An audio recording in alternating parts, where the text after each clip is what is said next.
دیکھیں جی، ابھی بھی یہ سعد رفیق صاحب عدالت میں پیش ہوئے، احتساب عدالت میں سعد رفیق صاحب اور ان کے بھائی سلمان رفیق صاحب، تو وہ میڈیا سے گفتگو کر رہے ہیں۔ سعد رفیق صاحب کی باتیں ہمیشہ بڑی زبردست ہوتی ہیں، آپ کو بھی تھوڑے سا سنواتے ہیں کہ وہ کیا کہہ رہے ہیں، کیا کہہ رہے ہیں۔ جب عمران خان اور اس کے سہولت کار جو اسٹیبلشمنٹ میں تھے اور عدالتوں میں تھے، جب وہ یہ کھیل گدا کھیل رہے تھے ہماری منتخب حکومت کو گرانے کا، تو ہم بار بار یہ کہہ رہے تھے ہر فورم پہ کہ اگر آپ ہمیں غیر فطری طریقے سے نکالیں گے تو جو نظام آپ لانا چاہتے ہیں چلے گا وہ بھی نہیں۔ ایگزیکٹلی وہی ہوا نا، تو وہ نظام نہیں چلا۔ اب بات یہ ہے کہ یہ کھیل شروع نہیں کرنا چاہیے نا۔ جب آپ کھیل شروع کرتے ہیں تو پھر یہ نہیں ہو سکتا کہ جو بیج آپ بوئیں گے وہ کاٹیں گے نہیں۔ عمران خان کے ساتھ تو کچھ ہوا ہی نہیں ہے، کیا ہوا اس کے ساتھ؟ وہ محفوظ ہے، اللہ نے محفوظ رکھے، ان کا خاندان بھی بچا رہا۔ میاں نواز شریف، میاں شہباز شریف، مریم نواز شریف، حفظہ شہباز شریف، یوسف نواز شریف، ان کے خاندان کے لوگ جو جلا وطن ہو گئے، ابھی تک جلا وطن ہے۔ کلثوم نواز شریف صاحبہ کے ساتھ بیماری کی حالت میں جو ہوا، پورا خاندان تو ان کو رگڑا لگا دیا، پھر پوری پارٹی اور پارٹی کے تمام سینئر لوگوں کو جیلوں میں ڈالا۔ ہم تو نہیں چیخیں مارتے تھے اس وقت، ہمارے ساتھ ظلم ہو رہا تھا، ہمیں روتے دیکھا کبھی؟ ہم تو 16 ماہ 18 ماہ بعد بھی نہیں ہوئے گے، چوتھے دن چیخیں مارنے لگتے ہیں، ٹی وی پہ آ کے کہتے ہیں ہمارے بچے پریشان ہو گئے۔ آپ کے بچے ہیں تو باقیوں کے بچے نہیں تھے؟ آپ کو شرم حیا نہیں آتی تھی اس وقت؟ ہم تو پھر بھی اس کی حمایت نہیں کریں گے اگر کسی کو غلط پکڑا جائے، غلط پکڑا ہی نہیں جانا چاہیے غلط کسی کو، لیکن اگر کسی نے جرم کیا ہے تو کیا اس کی انویسٹیگیشن نہیں ہوگی؟ اور کیا اگر کوئی ریاست کے خلاف کھیل کھیلے گا اور ریاست کو دیوالیہ کرانے کی سازش کا حصہ بنے گا اعلانیہ، تو کیا اس کے خلاف قانونی کارروائی نہیں ہوگی؟ ان کے ساتھ تو کچھ بھی نہیں ہوا، 10واں حصہ بھی نہیں ہوا جو ہمارے ساتھ ہوا ہے۔ ہم نہیں چاہتے ان کے ساتھ وہ کچھ ہو جو ہمارے ساتھ ہوا ہے، لیکن انہیں حیا آئی ہے، انہیں شرم آئی ہے۔ عمران خان جو ہے انہوں نے اپنے گریبان کے اندر جھانکا ہے جو وہ کرتوتیں کرتے تھے اور کرواتے تھے۔ اور میں آپ کو ایک اور آج بات بتاؤں، اس کا اس لیے کچھ نہیں بننا اور اسے اس لیے کسی نے راستہ نہیں دینا کہ اس آدمی پر کسی کا اعتبار نہیں ہے۔ آپ کے مخالف کا بھی آپ پر ایک اعتبار ہوتا ہے کہ اس کو موقع ملے گا یہ فلاں فلاں گندا کام نہیں کرے گا۔ اس کے بارے میں سب لوگ یہ جانتے ہیں، اسے جب موقع ملے گا یہ فاؤل پلے کرے گا اور گند ڈالے گا، اس لیے بھی اسے کسی نے راستہ نہیں دینا۔ اس نے کسی کو کہا ہے کہ میں گڑبڑ نہیں کروں گا، میں قانون سے باہر نہیں جاؤں گا، آج تک جھوٹ بولتا ہے، مسلسل جھوٹ بولتا ہے، مسلسل انتقام کی بات کرتا ہے، تو اس آدمی کو کون راستہ دے گا؟ کوئی راستہ نہیں دے گا۔ نواز شریف کو آنا چاہیے۔ پروسیجر ہے جو کچھ مکمل ہونے ہیں، اب ہم خود چاہتے ہیں وہ آئیں، وہ بھی آنا چاہتے ہیں، لیکن نظام عدل پر اعتبار بھی تو ہونا چاہیے۔ ابھی آپ نے سعد رفیق کی بات سنی ہے، میں حیران ہوں کہ یہ جب کہتے ہیں کہ جناب ہمارے ساتھ جو ظلم ہوا ہے ہم نہیں چاہتے کہ وہ عمران خان کے ساتھ ظلم ہو۔ اور بھائی ناچ نہ جانے آنگن ٹیڑھا، تم کچھ کر ہی نہیں سکتے اس کے خلاف، کچھ کرو گے تو عدالتیں بیٹھی ہیں، اس نے اپنے حفاظت خانے اس نے بنائے ہوئے ہیں، اس نے ہر طریقے سے وہ کر رہا ہے، اگریسو ہے، ایک سے ایک نیا پروگرام وہ دے رہا ہے، جیل بھرو تحریک، یہ کرو وہ کرو۔ آپ نے تو کچھ بھی نہیں کیا، آپ تو دفاع بھی نہیں کر سکے، دفاع ہوتا ہے نا وہ بھی نہیں کر سکے، اور پھر آپ کہتے ہیں جی کہ ہمارا فلانا گرفتار ہوا ہے۔ ابھی وہ سعد رفیق صاحب پوری نواز شریف فیملی کا بالکل حقیقت ہے، لیکن ساتھ ہی یہ کہتے ہیں ہم نہیں چاہتے کہ آپ کے ساتھ بھی یہ سلوک ہو۔ اور بھائی کیوں نہیں چاہتے؟ تمہارے مامے دا پتر ہے، کیوں نہیں چاہتے؟ تم کر نہیں سک رہے۔ تمہارے اوپر جو شہباز شریف صاحب بیٹھے ہیں نا، وہ بزدلوں کے بادشاہ ہیں، وہ بزدلوں کے، وہ نہیں چاہ رہے۔ اور مجھے ویسے یہاں پہ ایک اور چیز سمجھ نہیں آ رہی کہ مولانا فضل الرحمان صاحب کی سیاست بڑی زبردست رہی ہے اور میں ان کا بڑا مداح رہا ہوں، اور میں سمجھتا ہوں کہ وہ زیرک فیصلے کرتے ہیں۔ اس موقع پہ وہ بھی مکمل خاموش ہیں، مکمل خاموش ہیں۔ یہ ایسی غلطیاں ہوتی ہیں جو بعد میں بہت زیادہ ان کا نقصان ہو جاتا ہے، تو ان لوگوں کو آگے بڑھ چڑھ کے آنا چاہیے۔ ایک بندہ اگر فسطائی ہے، وہ ایسے واقعات پر مبنی باتیں کر رہا ہے اور وہ کہہ رہا ہے کہ جناب میں نہیں چھوڑوں گا اور یہ ہے وہ ہے، اس کے دفاع کے لیے آپ کو آنا چاہیے، اس کے دفاع کے لیے نہیں، پاکستان کے دفاع کے لیے آنا چاہیے، پاکستان کے دفاع کے لیے آنا چاہیے، اس کے آپ کو آگے آنا چاہیے، ٹھیک ہے؟ تو یہ ایسی صورتحال ہے جو ہم سب کو پریشان کر دیتی ہے۔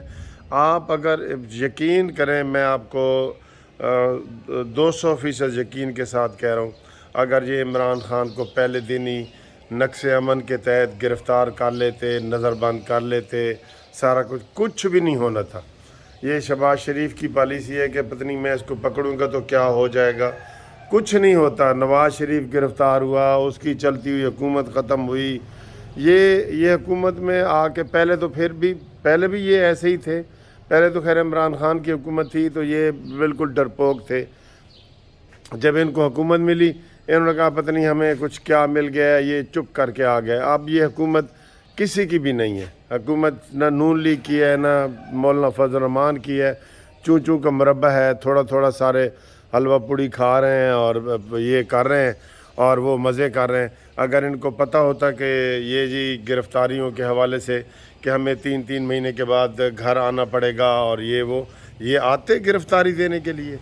وہ حکومت پہلے ہی کہہ رہی ہے کہ ہم معصوم لوگوں کو گرفتار نہیں کریں گے، اور ان کی یہ اسٹریٹجی ہے۔ ہر چیز کا نا ایک حملہ ہوتا ہے، اس کا توڑ ہوتا ہے، ٹھیک ہے۔ تو یہ کام کرنے میں اور ان کے آپس میں اختلاف بڑے ہیں۔ میں نے کہا نہیں کہ ذرا سی کوئی بات ہوتی ہے تو شہباز شریف پہلے ادھر جاتا ہے سندھ آصف علی زرداری سے پوچھنے کے لیے، پھر جو دوسری دفعہ بات ہوتی ہے تو پھر ادھر جاتا ہے مولانا فضل الرحمان سے پوچھنے کے لیے، اور اتنی دیر تک اس چیز کی اہمیت ختم ہو جاتی ہے، ٹھیک ہے۔ آپ دیکھ لیں، کوئی بھی ان کا ایک بھی بندہ ایسا نہیں ہے کہ وہ جارحانہ رویہ اپنائے، الٹا یہ ڈرے ہوئے ہیں۔ اب کل اتنا بڑا واقعہ ہوا ہے، نیب کے چیئرمین نے استعفیٰ دے دیا ہے، اس کا الزام بھی سارا حکومت پہ لگ رہا ہے کہ یہ جی اس سے ناجائز کام کروانا۔ اس کے بارے میں بھی واضح طور پہ انہوں نے کوئی پالیسی نہیں اپنائی۔ عمران خان جب حکومت میں تھا تب بھی روز خطاب کر رہا تھا، اب حکومت میں نہیں ہے اب بھی روز خطاب کر رہا ہے۔ ٹی وی چینل اس نے خریدے ہوئے ہیں، اس کا یہ توڑ نہیں پیدا کر سکے۔ مجھے یہ بتائیں، 1-2 چینل ہیں اس وقت بھی جو عمران خان کے علاوہ کوئی خبر ہی نشر نہیں کرتے۔ عمران خان، اور ان کی ریٹنگ دیکھیں، ان کی ریٹنگ آگے جا رہی ہے، بالکل جا رہی ہے۔ اب یہ الیکشن کا معاملہ آیا ہے، ان کو ہم نے یہ کہا ہے کہ جناب کھل کے سامنے آؤ اور بتاؤ کہ جی یہ الیکشن نہیں ہوں گے، کوئی پٹیشنیں داخل کرو۔ دھڑا دھڑ پٹیشنیں داخل کرنی چاہیے تھیں، لیکن نہیں، انہوں نے کچھ نہیں کیا، انہوں نے ہی پٹیشنیں داخل کیں۔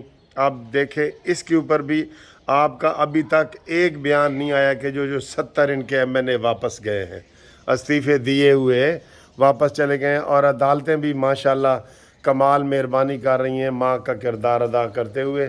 اور ان کو یار یہ تو یقین کرو بڑی ہی شرم والی بات ہے کہ ان کے جناب استعفے جو منظور کیے گئے تھے، جس کے اوپر انہوں نے مٹھائیاں تقسیم کیں، اور اب وہ خود ہی اس کو چیلنج کر رہے ہیں کہ جناب ہم نے جناب وہ پیش نہیں ہو استعفے نہیں دینے اور واپس اسمبلی میں جانا ہے۔ وہ سارے کے سارے واپس ہو گئے۔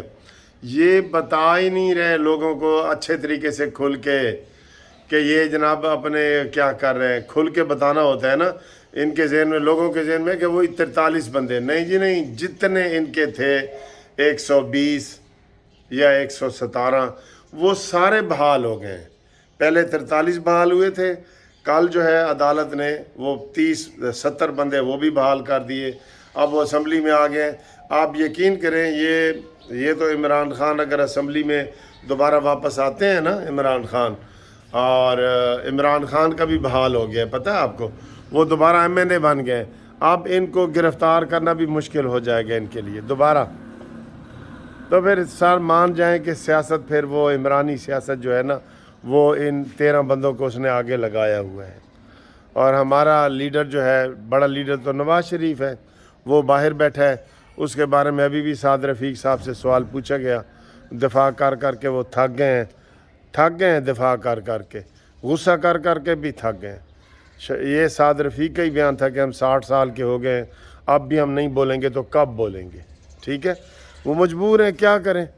یہ ڈرپوک جو ہے نا قیادت ملی ہوئی ہے نون لیگ کو، ایک مریم نواز کی امید ہے سب کو، وہ کر رہی ہے، کوشش کر رہی ہے، لیکن اس کے بھی روڑے اٹکائے جا رہے ہیں، ٹھیک ہے۔ اب کون ہے اس کے پیچھے اسٹیبلشمنٹ ہے، اس کے پیچھے اب کون ہے؟ پہلے تو ہم ہر چیز کا جو ہے نا اسٹیبلشمنٹ کے اوپر نعرہ لگاتے تھے. اب یہ شاہد خاقان عباسی روٹھے، پھر ان کو منایا گیا، پھر مہتاب عباسی روٹھے ہوئے ہیں، ان کو منانا ہے، سارا کچھ کرنا ہے. تو یہ کیا کیا جائے؟ اس کے پیچھے کون ہے؟ کون ہے اس کے پیچھے؟ وجوہات آپ نکال لیں گے، لیکن سب سے پیچھے جو وجہ بنتی ہے نا، وہ نواز شریف کا باہر ہونا ہے. اگے تہاڈی مرضی.